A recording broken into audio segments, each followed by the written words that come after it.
யாருக்கு இந்தியாவில் நீங்கள் டெக்ஸ்ட் பண்ணான்னா அவங்களோட இது வந்து முதல் கோஸ்ட் தான் வரும், ஜிமெயில் டீட்டெயில்ஸ் வரும், எப்படி பே பண்ணுறேன் வரும். இது ஒன்றுமே அவங்க கேட்க இல்லை.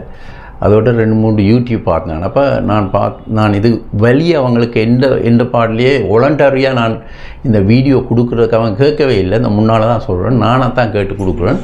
என்னத்துக்குன்னு சொன்னால் இந்த மாதிரி கணக்கு பேர் வந்து இதில் வந்து ட்ரீட்மெண்ட் எடுக்கலாம். நீங்கள் வந்து அதுக்காகத்தான் நான் இதை கொடுக்குறேன். முதல்ல வரும்போது டாக்ஸியில் வரும்போது இந்த ஏரியாவை பார்க்கக்குள்ளே எங்களுக்கு பெருசாக I was unimpressed. But anyway we come to the point அண்டுட்டு அதே இடத்துக்கு வந்துட்டோம். அப்போ உள்ளுக்கு வருவோம்னுட்டு வந்து பார்த்தா தான் இங்கே எல்லாமே கம்ப்ளீட்டாக டிஃப்ரெண்ட்டாக இருந்தது. நல்ல ஒரு சர்ஜரி, வெரி நைஸ் பீப்புள், எல்லா ஸ்டாஃப்ஸும் வந்து வெரி கைண்ட் அண்டு வடிவாக எக்ஸ்பிளைன் பண்ணாங்க என்ன ட்ரீட்மெண்ட் செய்ய போகிறேன்னு சொல்லி.